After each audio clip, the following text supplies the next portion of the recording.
শ্রীমন্তহংকারা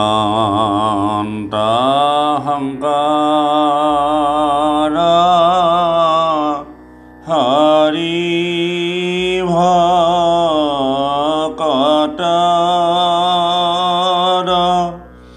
জ্ঞান যেন কল্পতরু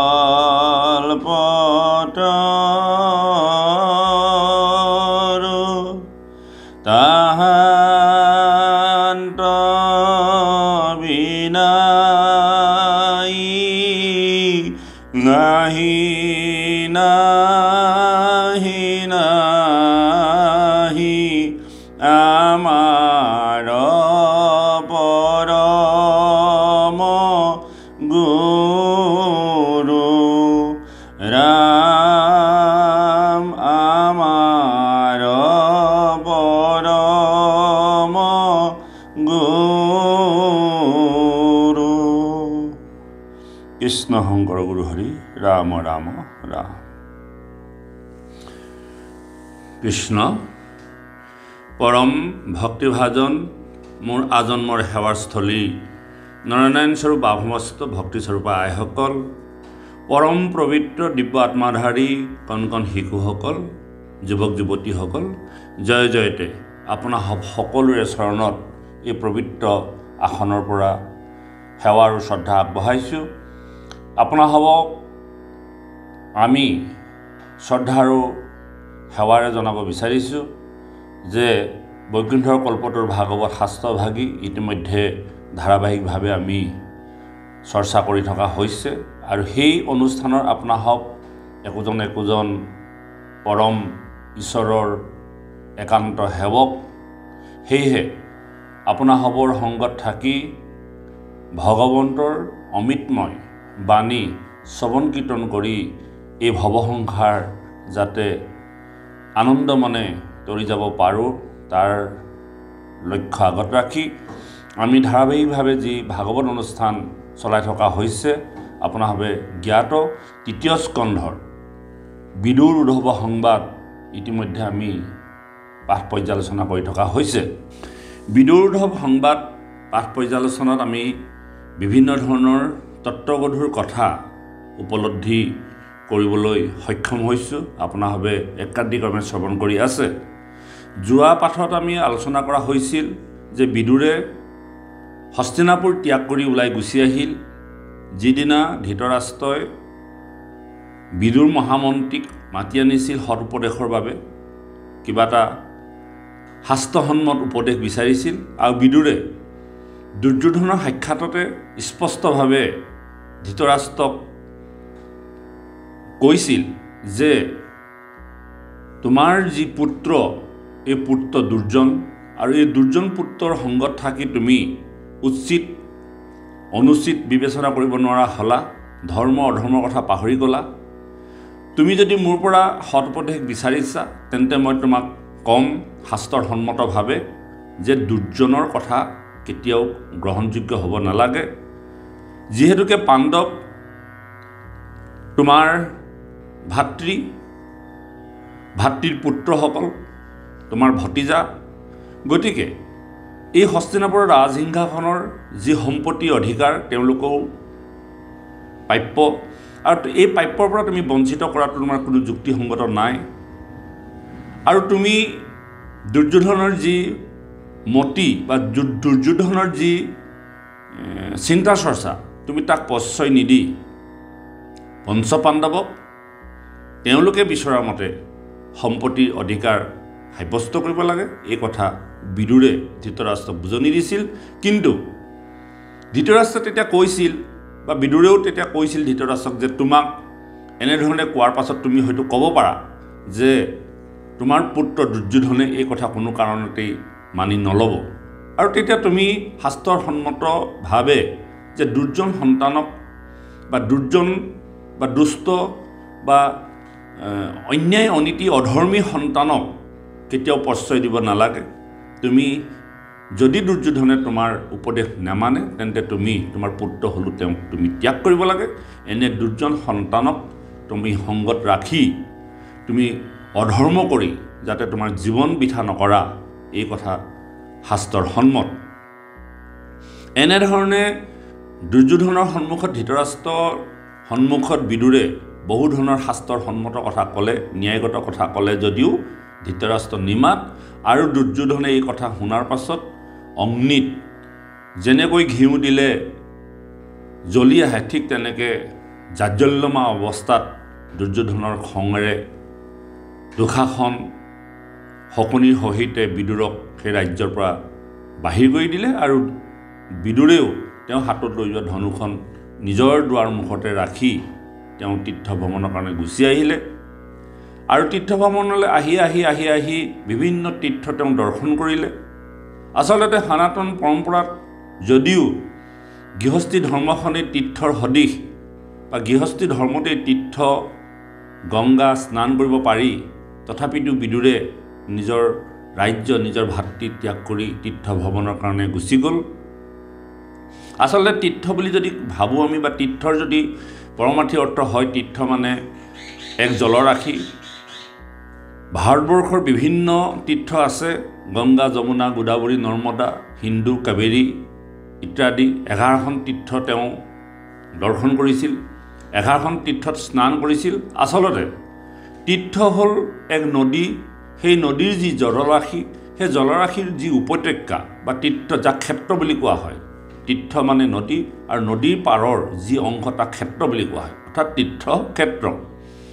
এখন নদী যেতিয়া বৈ থাকে ধাৰাবাহিকভাৱে, সেই নদীৰ পাৰে পাৰে যিটো জলবায়ু প্ৰভাৱ পৰে, সেই জলবায়ু অত্যন্ত নিৰ্মল। বিভিন্ন তীৰ্থত বিভিন্ন ধৰণৰ জলবায়ু প্ৰভাৱ পৰি থাকে, আৰু সন্তসকলে সেই তীৰ্থৰ ক্ষেত্ৰত থাকি পৰম পবিত্ৰ জলৰাশিৰ দ্বাৰা যি বায়ু, নিৰ্মল পবিত্ৰ বায়ু গ্ৰহণ কৰি ঈশ্বৰ চিন্তাত মগ্ন হয়, আৰু সেয়েহে তীৰ্থক্ষেত্ৰলৈ যায়। তীৰ্থৰ ক্ষেত্ৰত থাকি পৰম পবিত্ৰ নিৰ্মল বতাহ পান কৰি, নিৰ্মল পৰিৱেশত থাকি ঈশ্বৰ চিন্তা সাধনা কৰে, আৰু এই ঈশ্বৰ চিন্তা সাধনা কৰি কৰি সেই তীৰ্থৰ ক্ষেত্ৰত বহুদিন কটায়। আকৌ এখন বেলেগ তীৰ্থলৈ যায়, আৰু সেই বেলেগ তীৰ্থৰ যি উপত্যকা বা যি কাষৰ অঞ্চল ক্ষেত্ৰ, সেই ক্ষেত্ৰ আকৌ বেলেগ ধৰণে সেই বায়ু বতাহ সংগ্ৰহ কৰি পান কৰি ঈশ্বৰ চিন্তাত মগ্ন হৈ তেনেধৰণে সন্তসকলে তীৰ্থ ভ্ৰমণ কৰে। আচলতে তীৰ্থক্ষেত্ৰ ভ্ৰমণ কৰাৰ মূল উদ্দেশ্য। তাৰোপৰি তীৰ্থক্ষেত্ৰ ভ্ৰমণ কৰিবলৈ গ'লে বিভিন্ন সন্তসকলক লগ পোৱা যায়, সন্তসকলৰ চৰণ ধূলা অৱগাহন কৰিব পৰা যায়, আৰু সেই সূত্ৰে মন পবিত্ৰ হৈ থাকে। এনেধৰণৰ চিন্তা চৰ্চাত গৃহতে যদিও তীৰ্থ স্নান হয়, তথাপিতো তীৰ্থক্ষেত্ৰলৈ যোৱা হয়। আৰু তেনেধৰণৰ কথা ভাবি বিদুৰে তীৰ্থ ভ্ৰমণৰ ক্ষেত্ৰত আগবাঢ়ি গ'ল। 11খন তীৰ্থত তেওঁ স্নান কৰিলে, আৰু এনেধৰণে 11খন তীৰ্থত স্নান কৰোঁতে তেওঁ গৈ পেলাই বিভিন্ন লতা, বিভিন্ন পৰ্বত, বিভিন্ন পাহাৰ, নদ নদী পাৰ হৈ যাওঁতে জীৱনত দুখ কষ্ট অনুভৱ কৰিব লগা হ'ল। কেতিয়াবা হয়তো অনাহাৰে থাকিব লগা হৈছিল, আৰু কেতিয়াবা তেওঁ ভূমিত শয়ন কৰিব লগা হৈছিল।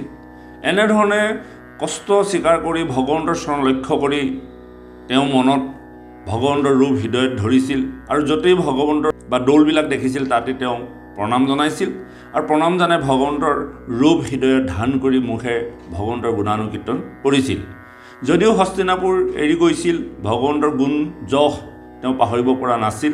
তেওঁ হৃদয়ত গুণ যশে ঠাই লৈছিল, আৰু সেই গুণ যশ কৰি কৰি কৰি কৰি কৰি কৰি বহু বছৰ তীৰ্থ ভ্ৰমণ কৰি এটা সময়ত তেওঁ গৈ ভগৱন্তৰ একান্ত সেৱক উদ্ধৱক লগ পালে, আৰু উদ্ধৱক লগ পোৱাৰ লগে লগে তেওঁ যেনেকৈ শুকাই যোৱা লতাজোপা পানী পৰিলে যেনেকৈ সজীৱ হৈ উঠে, ঠিক তেনেকৈ উদ্ধৱক লগ পোৱাৰ লগে লগে তেওঁ ক'লে যে মই জিলো মই পৰম আনন্দিত হ'লোঁ যে মোৰ যিটো নিসহায় অৱস্থা, তেনে ক্ষেত্ৰত এজন সন্তক লগ পালে, আৰু সন্তক লগ পোৱাৰ লগে লগে তেওঁলোকে ঈশ্বৰৰ কথা পাতিবলৈ ধৰিলে, ভগৱন্তৰ গুণানুকীৰ্তন কৰিবলৈ ধৰিলে।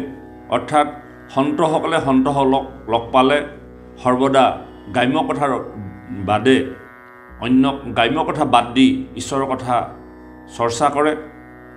ঠিক তেনেকৈ বিদুৰেও উদ্ধৱৰ লগত থাকি উদ্ধৱৰ সহিতে ভগৱন্ত পুৰুষৰ বিষয়ে জানিবলৈ ধৰিলে আৰু উদ্ধৱে যে কুৰুক্ষেত্ৰ যুদ্ধ 18 দিনৰ পাছত হবংখে ধৃতৰাষ্ট্ৰৰ সতী সন্তান নিপাত গ'ল এই কথাও বিদুৰে গম পালে আৰু গম পাই অত্যন্ত দুখিত হৈছিল আৰু উদ্ধৱক লগ পাই তেওঁ আনন্দিত হৈছিল।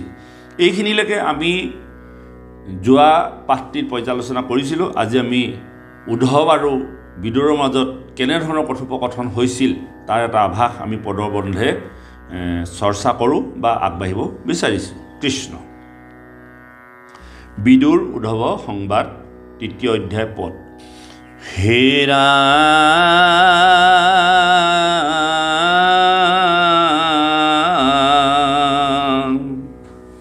পাছে গয়া যমুনা তীৰত মহাভাগ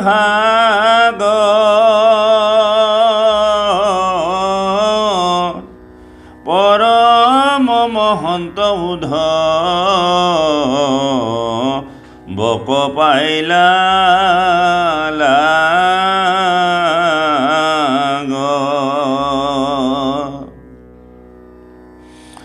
জিলু জিলু বুলি ধৰি লন্ত গলে বান্ধি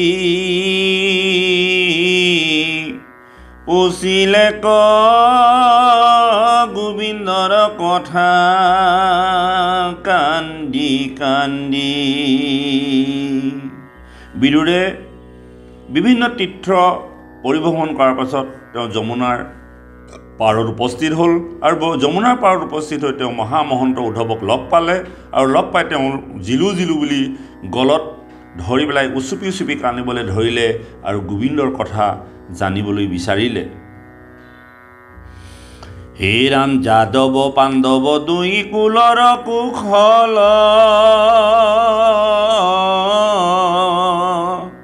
উদ্ধৱত সমস্তে শিলা মহাবল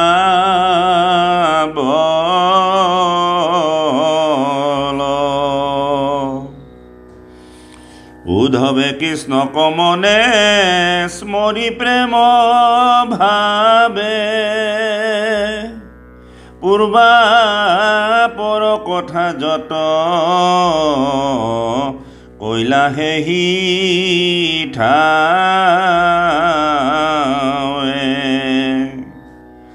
হে ৰাম তাংক প্ৰতি জীৱায়া দেখিলা মহাহৰি হি হব কথা কপাছে কহিলা দৰি এহিমতে তহিতে ৰজনী যেবে গইলা পূৰ্ব দিশ হন্তে আহি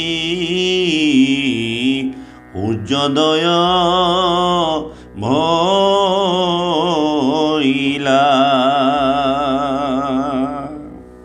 দুজন সন্তৰ মাজত গোবিন্দৰ চৰিত্ৰ গোবিন্দৰ কথা পাতোতে পাতোতে পাতোতে পাতোতে সমস্ত ৰাতি কেনেকৈ ৰজনী শেষ হৈ গ'ল, কেনেকৈ ৰাতিটো শেষ হৈ গ'ল তেওঁলোকে গম নাপালে।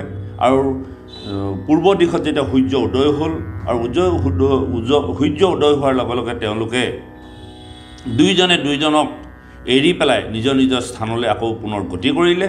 এই কথাখিনি কৈছে এহিমতে তহিতে ৰজনী যেবে গইল পূৰ্ব দিশ হন্তে আহি সূৰ্যোদয় ভইল তেবে দুয়ো উঠিলন্ত কৃষ্ণ কৃষ্ণ ৰই কান্দি কান্দি দুয়ো দুই দিশে গইলা লৰি উদ্ধৱ বহিলা বদৰি কাশ্ৰমে যাই বিদুৰু কৃষ্ণৰ আজ্ঞা হিৰত চৰাই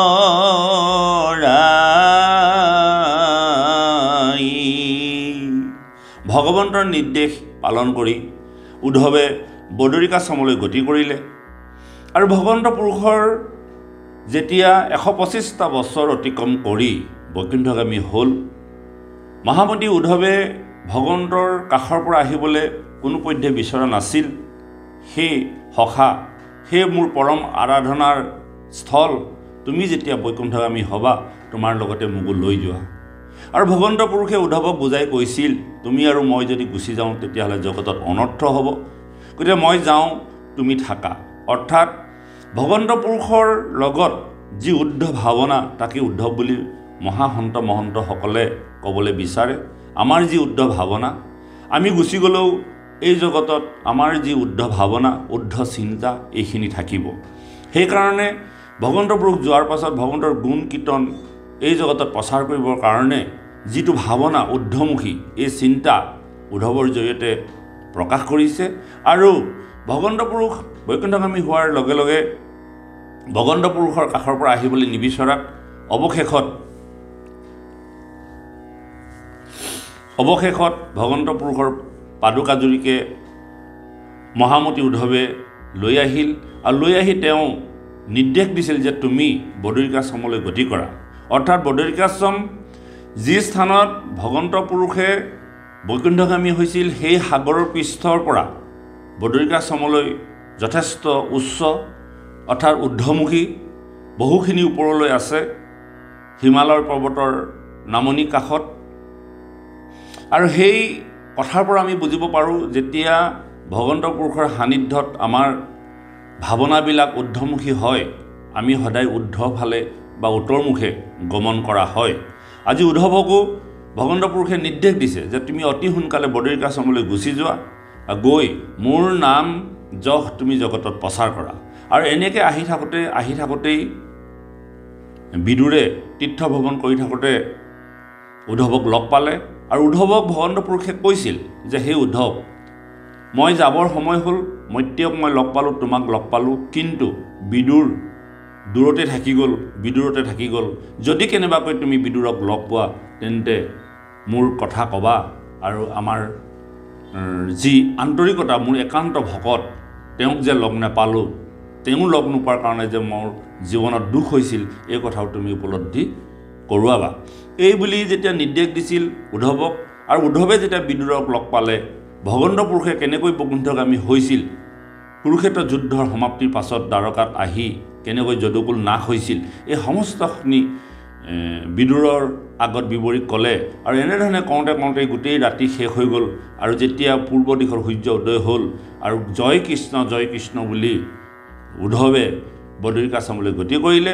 আৰু বিদুৰেও ভগৱন্তৰ যি আজ্ঞা শিৰত লৈ জয় কৃষ্ণ বুলি সেই স্থানৰ পৰা ত্যাগ কৰিলে। হে ৰাম উদ্ধৱ ৰহিলা বদৰিকাশ্ৰমে যাই, বিদুৰু কৃষ্ণৰ আজ্ঞা শিৰত চৰাই, জয় কৃষ্ণ বুলি চলি গইলা, অনন্তৰে মৈত্ৰেয়ক আশ্ৰমত পাইলা। শুনিও কহবাহত হুইয়া এক মন, তৃতীয় স্কন্ধৰ কথা পৰম শোভন। সেই স্থান দুইজনে ত্যাগ কৰাৰ পাছত উদ্ধৱ বদৰিকাশ্ৰমলৈ গুচি গ'ল। আৰু বিদুৰেও সেই স্থান ত্যাগ কৰি গৈ থাকোঁতে তেওঁ মৈত্ৰেয়ক লগ পালে। মৈত্ৰেয়ক আশ্ৰমত আছিল। মৈত্ৰেয়ক আশ্ৰমত লগ পাই তেওঁ পুনৰ আকৌ আনন্দিত মন লৈ মৈত্ৰেয়ৰ লগত তেওঁ কথোপকথন কৰিব বিচাৰিলে। এইখিনিতে পাঠটিৰ শেষত গোপাল চৰণ দ্বিজে উপদেশ প্ৰদান কৰিছে, আৰু সেই উপদেশখিনি আমি অকণমান চাওঁ। শুনিওক সবাহত হুইয়া এক মন, তৃতীয় স্কন্ধৰ কথা পৰম শোভন। অৰ্থাৎ তৃতীয় স্কন্ধৰ কথা অত্যন্ত শোভিত হৈ আছে, আনন্দিত, পৰমাৰ্থিক কথাৰে ভৰপূৰ। তৃতীয় স্কন্ধৰ অন্তত আমি কি পালোঁ, গোপাল চৰণ দ্বিজেনো কেনেকৈ উপদেশ প্ৰদান কৰিছে আমি উপলব্ধি কৰোঁ। হে ৰাম দেখিও কৈতো কেনে সাধুৰ হৃদয়, ভক্ত দুহি ভৈলে নিজ বংশক এৰয়, আনক এৰিবে আৰু ইটো কোন কথা বিদুৰত সাক্ষী তাৰ লৈও কহৰ বঠা। এইখিনিতে উপদেশৰ লগত পাত্ৰীৰ লগত সংগতি ৰাখি উপদেশ প্ৰদান কৰিছে যে হেৰা সাধুসকল, চোৱাচোন সাধুৰ হৃদয়বিলাক কেনেকুৱা। তেওঁলোকে যেতিয়া ভক্তসকলক দুখ আচৰণ কৰে, সন্তসকলক অত্যাচাৰ কৰে, সন্তসকলক তাচ্ছিল্য কৰে, সেই ভক্তদ্ৰোহী যেতিয়া হয় তেতিয়া সন্তসকলে নিজৰ বংশকো ছেদ কৰে। দেখিও কয় ইটো কেনে সাধুৰ হৃদয়, ভক্তদ্ৰোহী ভৈলে নিজৰ বংশক এৰয়। আনক এৰিবে আৰু ইটো কোনো কথা বিদুৰত সাক্ষী তাৰ লৈ কোৱা সৰ্বথা। মহাভাৰতৰ কাহিনীত বা মহাভাগৱতত বিদুৰ নীতি আছে। এই বিদুৰ নীতি মতে যেতিয়া সন্তসকলক অপমান কৰে, সন্তসকলৰ প্ৰতি যেতিয়া অশ্ৰদ্ধা আহে, অধৰ্ম হয়, বা যি বংশত বা যি পৰিয়ালত ঈশ্বৰ বিমুখ হয়, অধৰ্মৰে স্থান পায়, তেনে পৰিয়াল তেনে বংশ ত্যাগ কৰিব লাগে। এয়া বিদুৰ নীতি। বিদুৰে যিখন ৰাজ্যত বা যিখন দেশত ঈশ্বৰ বিমুখ হৈ সন্তসকলক সন্মান কৰিব নাজানে, তেনে দুৰ্জনৰ সংগত থকাটো কোনো কাৰণতে সন্তসকলে নিবিচাৰে। কাৰণ দুষ্টৰ সংগ পৰিহৰা, সন্তৰ সংগ অনুসৰা। সন্তৰ সংগত ভগৱন্তৰ উত্তম স্বৰূপ প্ৰসৱ হয়। গতিকে সন্তসকলে কেতিয়াও দুৰ্জনৰ আশ্ৰয়ত নাথাকে। ধৃতৰাষ্ট্ৰ যদিও তেওঁ দুৰ্জন নহয়, কিন্তু তেওঁ পুত্ৰ দুৰ্যোধনৰ কাৰ্যকলাপক সমৰ্থন জনোৱাৰ কাৰণে ধৃতৰাষ্ট্ৰও এক প্ৰকাৰ দুৰ্জন হৈ পৰিল। আমি এইখিনিতে উল্লেখ কৰিব পাৰি, আমাৰ সতি সন্তানবিলাক দুৰ্যোধনৰ দৰে হ'বলৈ আমি প্ৰেৰণা যোগাব নালাগে। দুৰ্যোধনৰ দৰে যদি আমি সন্তান সৃষ্টি কৰোঁ, তেন্তে সেই গৃহতেই কুৰুক্ষেত্ৰৰ নিচিনা যুদ্ধ হ'বলৈ বেছি সময় নালাগে। আমি সতি সন্তানবিলাকক সংস্কাৰমুখী চিন্তা চৰ্চাৰে আগবঢ়াব লাগে। সন্তানসকল জন্মতে কোনো কাৰণতেই দুষ্ট হৈ জন্মগ্ৰহণ নকৰে বা চুৰ হৈ জন্মগ্ৰহণ নকৰে, অহংকাৰী হৈ জন্মগ্ৰহণ নহয়। কিন্তু কালৰ পৰিপ্ৰেক্ষিতত ক্ৰমান্বয়ে আমাৰ পৰিৱেশৰ দাস হৈ তেওঁলোকে এটা সময়ত দুৰ্জন হ'বলৈ লাহে লাহে লাহে লাহে ধাপে ধাপে আহি দুৰ্জন হয়, শৌৰ্যবৃত্তি গ্ৰহণ কৰে, অহংকাৰী হৈ পৰে। ইয়াৰ মূলতে আমাৰ গৃহখন, যিখন গৃহত সংস্কাৰহীন, যিখন গৃহত সন্তানক সংস্কাৰ দিব পৰা নাযায়, তেনে গৃহতে তেনেধৰণৰ প্ৰভাৱ পৰে। আজি ধৃতৰাষ্ট্ৰই দুৰ্যোধনক জন্ম দিয়াৰ পাছত যেতিয়া জন্ম দিছিল, তেতিয়া বিদুৰে তেতিয়াই কৈছিল যে হে ধৃতৰাষ্ট্ৰ, যে তোমাৰ পুত্ৰ দুৰ্জন, তোমাৰ পুত্ৰ জন্ম হোৱাৰ সময়ত গাহৰিৰ দৰে চিঞৰ বাখৰ কৰিছিল। গতিকে তুমি এনে সন্তানক ত্যাগ কৰা, মাৰি পেলোৱাটোৱে ভাল হ'ব, কাৰণ এই সন্তানৰ পৰা জগতৰ কোনো কাৰণতে কল্যাণ নহয়। কিন্তু ধৃতৰাষ্ট্ৰ পুত্ৰৰ মহান্ধ, আনকি গান্ধাৰীয়েও দুৰ্যোধনক মাৰি পেলোৱাৰ পক্ষপাতি আছিল। কিন্তু ধৃতৰাষ্ট্ৰই সময়ৰ লগত মিলি যাব বুলি ভাবি তেওঁ সেই সন্তান জীয়াই ৰাখিলে, আৰু সময়ৰ লগত থাকি থাকি থাকি থাকি অৱশেষত তেওঁ এনেকুৱা এটা দুৰ্জন বা এনেকুৱা এটা দুৰাশয় হৈ পৰিল, তেওঁ সম্পূৰ্ণ হস্তিনাপুৰ ৰাজসিংহাসনকে নিক্ষেপ কৰি পেলালে। এয়া হ'ল প্ৰত্যেকজন পিতৃ মাতৃয়ে সন্তানৰ প্ৰতি থকা মোহান্ধ। অৰ্থাৎ আমি সন্তানৰ মোহত মোহিত হৈ সন্তানৰ অপকৰ্মক কোনো কাৰণতে বেয়া বুলি নকৈ সন্তানক কেৱল যশস্যা কৰি কৰি কৰি কৰি আমি সন্তানক বিপথে ঠেলি দিওঁ। সন্তানক আমি কোনো কাৰণতে যশস্যা কৰিব নালাগে। তেওঁ ভাল কাম কৰিছে তাৰ কাৰণে আমি প্ৰেৰণা যোগাব লাগে, কিন্তু যশস্যা কৰিব নালাগে। আৰু সন্তানৰ বেয়া যদি কোনোবাই দেখাই দিয়ে, সেই বেয়াটো আমি ভাল কৰিবলৈ যত্নপৰ হ'ব লাগে। কিন্তু আমাৰ পৰিয়ালবিলাকত দেখোঁ বা আমাৰ জীৱনতো তেনেধৰণৰ হয়, সতি সন্তানক যদি কোনোবাই বেয়াকৈ কয় বা বেয়া বুলি ক'বলৈ বিচাৰে, তেন্তে আমি তেওঁকহে বেয়া পাওঁ, কাৰণ আমাৰ সন্তানক কোনো কাৰণতে আমি দোষাৰোপ কৰিবলৈ নিবিচাৰোঁ। এয়া ধৃতৰাষ্ট্ৰৰ ক্ষেত্ৰত হৈছিল। দুৰ্যোধনে যিমানখিনি কথা অসৎভাৱেৰে চিন্তা কৰি কৰ্ম কৰিছিল, এই গোটেই সমস্তখিনিক ধৃতৰাষ্ট্ৰই যদি প্ৰশ্ৰয় নিদিলেহেঁতেন, বিদুৰে যেতিয়া নীতি ক'বলৈ গৈছিল, শাস্ত্ৰৰ সন্মত কথা ক'বলৈ যাওঁতে দুৰ্যোধনে বিদুৰক তিৰস্কাৰ কৰাৰ সময়ত ধৃতৰাষ্ট্ৰই যদি দুৰ্যোধনক লগে লগে বন্দী কৰিলেহেঁতেন, যিহেতুকে তেওঁ ৰাজপাটত ৰজা হৈ আছে ধৃতৰাষ্ট্ৰ, তেওঁ সৈন্য সামন্তক আজ্ঞা কৰা হ'লে ধৃতৰাষ্ট্ৰই দুৰ্যোধনক বন্দী কৰিলেহেঁতেন, কিন্তু সেয়া নকৰিলে। তেওঁৰ সন্মুখতে থাকি তেওঁৰ ভাতৃ মহামতী বিদুৰক আৰু হস্তিনাপুৰৰ ৰাজসিংহাসনৰ প্ৰধানমন্ত্ৰীক অপমান কৰাৰ পাছতো ধৃতৰাষ্ট্ৰ কিন্তু নিমাতে থাকিল। এই কথাখিনিয়ে ধৃতৰাষ্ট্ৰৰ চৰিত্ৰৰ জৰিয়তে আমাক বুজাবলৈ বিচাৰিছে যে আমি উচিত অনুচিত বিবেচনা নকৰি অনুচিতক প্ৰশ্ৰয় দি নিজৰ পুত্ৰৰ মহান্ধত মোহিত হৈ আমি যি কৰ্ম কৰোঁ, এই কৰ্মই কিন্তু আমাৰ পৰিয়াল বা আমাৰ ৰাজ্য বা আমাৰ সমাজলৈ দুৰ্গতি নমাই আনে। আজি ধৃতৰাষ্ট্ৰৰ ক্ষেত্ৰত এই কথাখিনি হৈছে, আৰু সেয়েহে আমাৰ উপদেশত গোপাল চৰণ দিজে এই কথা উপলব্ধি কৰাইছে যে বিদুৰে দুৰ্জন হোৱাৰ হেতুকে নিজৰ বংশ পৰিয়ালকো ত্যাগ কৰিলে, আৰু অন্যক যে ত্যাগ নকৰিব এনে কথা নহয়। সাধুসকলে কেতিয়াও দুৰ্জনৰ সংগত নাথাকে। এইখিনিতে আমি এটা আপোনালোকৰ মাজলৈ কাহিনী লৈ আহিছোঁ যে এজন ব্যৱসায়ীয়ে তেওঁ এখন গাড়ীত এহাল গৰু লৈ পেলাই বজাই কৰি লৈ গৈছিল। লৈ যাওঁতে বহু দূৰ যোৱাৰ পাছত এটা গৰু অত্যন্ত দুৰ্বল হ'ল, আৰু দুৰ্বল হোৱাৰ কাৰণে সেই গৰুটো গাড়ীখন টানিব নোৱাৰিলে, শুই দিলে। লগতে সেই বেপাৰীজনে কি কৰিলে, সেই গৰুটো খুলি দিলে। তাতে কাষতে আৰু বলদ আছিল, সেই বলদ এটা আনি পেলাই গাড়ীখন লৈ পেলাই তেওঁ বয় বস্তু লৈ গুচি আহিলে, আৰু গৰুটো তাতে দুৰ্বল হোৱাৰ কাৰণে সেই বনতে মেলি দিলে। আৰু সেই গৰুটোৱে বনত মুকলিমূৰীয়াকৈ খাবলৈ পাই কিছুদিনৰ পাছত অত্যন্ত শক্তিশালী হৈ উঠিল, স্বাস্থ্যৱান হৈ উঠিল, আৰু বনতে থাকিবলৈ ধৰিলে, আৰু তেওঁ শুকৰি থাকিবলৈ ধৰিলে, বলৱান হৈ পৰিলে।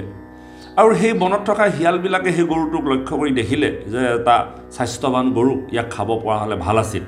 শিয়ালৰ চিন্তা, কিন্তু শিয়ালে গৰুক খাবৰ কাৰণে তেওঁলোকৰ গাত তেনেধৰণৰ শক্তি নাই। গতিকে শিয়ালে ভাবিলে যে ইয়াক কেনেকৈ খাব পৰা যাব, আৰু লগে লগে শিয়ালে ভাবিলে যে ইয়াৰ লগত বন্ধুত্ব স্থাপন কৰিব লাগে। শিয়ালে গৰুটোৰ লগত বন্ধুত্ব স্থাপন কৰিলে, আৰু গৰুটোৱেও শিয়ালৰ লগত বন্ধুত্ব স্থাপন কৰি থাকিবলৈ ধৰিলে। এনেধৰণে গৰুটোৱে সম্পূৰ্ণ শুকাৰি থাকে, এটা শক্তিশালী পদক্ষেপ লৈ থাকে। লগে লগে গৰুটোৰ স্বাস্থ্য ভাল হৈ থাকিলে, আৰু শিয়ালটোৱে ভাবিলে যে ইয়াক কেনেকৈ বধিব পৰা যায়।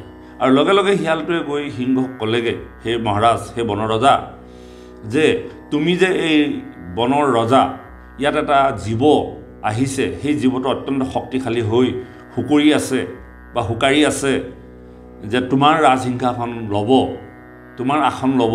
গতিকে তুমি তেওঁক যিকোনো প্ৰকাৰে নিক্ষেপ কৰিব লাগে। আৰু সিংহ অত্যন্ত খং উঠিল, গৰজি উঠিল, আহি পেলাই বলদটোক হত্যা কৰিলে। আৰু বলদটোক হত্যা কৰি সিংহটোৱে বলদৰ যিমানখিনি মাংস পাৰে মানে খালে, আৰু বাকীখিনি শিয়ালে পৰি থকাখিনি চেলেকি মেলেকি যিমানখিনি পালে খালে। এতিয়া কথা হ'ল কি, সেই যে গৰুটোৱে যদি দুৰ্জনৰ সংগ নল'লেহেঁতেন, তেতিয়াহ'লে নিশ্চয় গৰুটোৰ এনে অৱস্থা নহ'লহেঁতেন। কাৰণ শিয়াল সদায় দুৰ্জন, শিয়ালৰ চিন্তাৰ চৰ্চা কোনো কাৰণতে ভাল নহয়। আজি সেই গৰুটোৱে শিয়ালৰ সংগ লোৱাৰ কাৰণে তেওঁ মৃত্যুমুখী হ'ব লগা হ'ল। কাৰণ শিয়ালৰ চিন্তা যিমানেই মিত্ৰতা হ'লেও তেওঁ দুৰ্জন হোৱাৰ হেতুকে সদায় অসৎ চিন্তাহে কৰিব। এই যদিও কাল্পনিক কাহিনী, এই কাহিনীটোৰ পৰা আমি বুজিব পাৰি যে সন্তসকলে কেতিয়াও দুষ্টৰ সংগ গ্ৰহণ নকৰে। আৰু সেই সূত্ৰে বিদুৰে দুষ্টৰ সংগ পৰিত্যাগ কৰি তেওঁ ওলাই গুচি আহিল, আৰু গুচি অহাৰ লগে লগে হস্তিনাপুৰৰ যি সৌভাগ্য আছিল, যি পুণ্য আছিল, সমস্তখিনি বিদুৰৰ লগত গুচি আহিলে। এই উপদেশৰ জৰিয়তে এই কথাটোকে কৈছে যে জানি দুৰ্জনৰ সংগ এৰিও যতনে, বান্ধৱ কৃষ্ণৰ পাৱে পখিও শৰণে। আমাৰ বান্ধৱ বুলি যদি আমি চিন্তা কৰোঁ, তেন্তে কেৱল ভগৱন্তৰ কথাহে চিন্তা কৰিব লাগিব। ভগৱন্তক যদি আমি বান্ধৱ হিচাপে গ্ৰহণ কৰোঁ, তেতিয়াহ'লে সেই বান্ধৱে কেতিয়াও আমাক প্ৰবঞ্চনা নকৰে। সাংসাৰিক জীৱনত আমি যিসকলক বান্ধৱ বুলি ভাবোঁ, এদিন নহয় এদিন তেওঁ স্বাৰ্থৰ কাৰণে আমাক হয়তো ক্ষতিগ্ৰস্ত কৰিব পাৰে। প্ৰত্যেকজন লোকে বান্ধৱ গঢ়ে নিজৰ নিজৰ কিছু স্বাৰ্থৰ আঁৰত। আচলতে শুনিবলৈ বান্ধৱ শব্দটো বৰ সুন্দৰ, কিন্তু নিস্বাৰ্থভাৱে বান্ধৱতা বা বন্ধুতা ৰক্ষা কৰিব পৰাটো এই জগতত বিৰল। সেয়েহে ইয়াত যদি আমি প্ৰকৃত বান্ধৱ হিচাপে যদি বিচাৰোঁ, তেন্তে ভগৱন্তৰ বাদে আৰু আমাৰ পৰম বান্ধৱ এই জগতত বিচাৰি নাপাম। সেয়েহে ইয়াত কৈছে যে জানি দুৰ্জনৰ সংগ এৰিও যতনে বান্ধৱ কৃষ্ণৰ পাৱে পখিও শৰণে ইটো ঘূৰ কলিকালে ধৰ্ম ভৈল্য নাশ এহি জানি কেৱলে ভক্তিত কৰা আহ সেইকাৰণে এই কলিযুগ অহাৰ লগে লগে আমাৰ যিসকল লোক আছে সকলোৰে মনত কলিৰ প্ৰভাৱ পৰি মল্লমতি হৈ কুপ্ৰভাৱ পৰি আছে এই জগতত যদি আমি সযতনে খোজ দিব নোৱাৰোঁ তেন্তে নিশ্চয় আমাৰ প্ৰত্যেক খোজে প্ৰতি বিপদ আহিব পাৰে গতিকে এই কলিৰ মল্লমতি এই কলিৰ কৰ্পট কুৎসুত হিংসা নীতিৰে ভৰি থকা দুৰ্যোগ্যপূৰ্ণ সময়ত আমি যদি পৰম বান্ধৱ হিচাপে ভগৱন্তৰ চৰণত সমৰ্পিত হৈ থাকিব পাৰোঁ তেন্তে নিশ্চয় আমি ভৱসংসাৰত ৰৈ যাব পাৰিম অন্যথা আমাক দুষ্ট দুৰ্জনে সৰ্বত্ৰে কোন সময়ত গাহ কৰিব এই কথা আমি নিশ্চিত হ'ব নোৱাৰোঁ হে ৰাম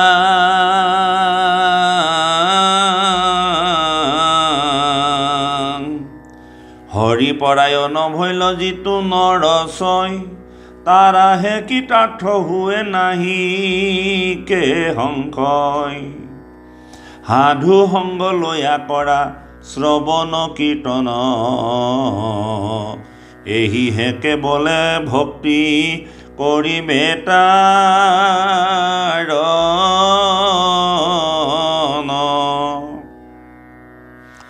আমাৰ বান্ধৱ গুৰু শ্ৰীমন্ত শংকৰ কৰিলন্ত পদতে চাৰি অধ্যায়